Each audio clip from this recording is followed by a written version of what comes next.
Stop 11 kebiasaan ini saat ekonomi sedang tidak baik-baik saja. Sebelum lanjut, klik dulu tombol like dan subscribe ya, dan bantu share ke teman-teman lain. Makasih.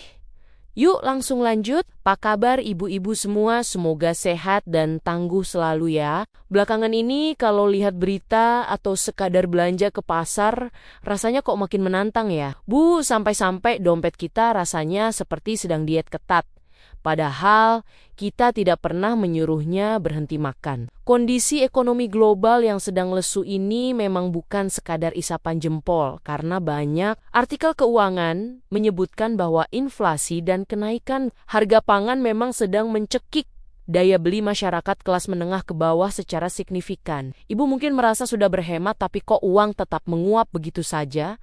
Seperti bensin yang tutupnya lupa dipasang, padahal menjaga ketahanan finansial keluarga di masa sulit itu krusial sekali, supaya kita tidak terjebak dalam lubang utang yang gelap. Jadi, mari kita duduk santai sejenak sambil menyesap teh hangat, karena saya ingin mengajak ibu membahas 11 kebiasaan yang harus segera kita hentikan sebelum isi rekening kita benar-benar menyerah pada keadaan. Kebiasaan pertama yang wajib di-stop adalah hobi belanja barang promo yang sebenarnya tidak kita butuhkan.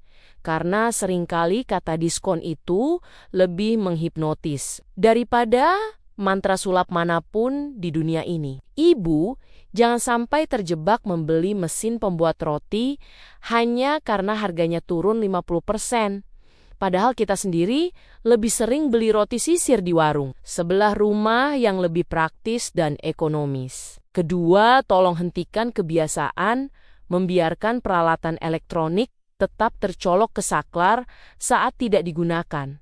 Karena itu sama saja dengan membiarkan uang receh mengalir pelan-pelan ke kantong perusahaan listrik. Bayangkan saja kalau charger ponsel atau kabel televisi dibiarkan menancap seharian, itu ibarat keran air yang bocor halus, yang kalau dikumpulkan selama sebulan bisa untuk beli beras 1 karung. Ketiga, kita harus berhenti memanjakan gengsi dengan selalu mengikuti tren pakaian atau perabotan rumah tangga hanya karena tetangga sebelah baru saja ganti gorden warna emas yang berkilauan. Selanjutnya, kebiasaan keempat yang perlu dipangkas adalah sering jajan minuman kekinian atau kopi mahal di luar yang kalau dihitung harganya setara dengan biaya makan siang satu keluarga di rumah. Ibu coba bayangkan, kalau 1 gelas kopi harganya Rp25.000, lalu kita beli setiap hari,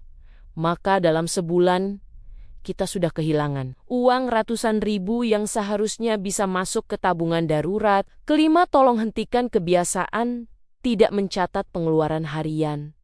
Karena tanpa catatan, kita akan sering merasa ajaib kenapa uang Rp1.000.000 bisa hilang dalam sekejap mata, seperti kena sihir. Padahal kalau dicatat, kita akan sadar bahwa uang itu habis untuk hal-hal kecil yang sebenarnya bisa kita tunda atau kita tiadakan sama sekali demi keamanan dompet kita. Keenam, berhenti membiarkan bahan makanan di kulkas membusuk karena lupa dimasak atau karena kita terlalu malas untuk menyusun rencana menu mingguan yang efektif. Poin ketujuh yang sangat penting adalah berhenti menggunakan kartu kredit atau fitur bayar nanti sebagai solusi instan saat ingin membeli barang mewah yang sebenarnya di luar kemampuan finansial kita. Fitur bayar nanti itu sebenarnya adalah jebakan Batman yang sangat halus, karena bunga dan dendanya bisa membuat kita pusing 7 keliling saat tagihan datang di akhir bulan nanti. Kedelapan, stop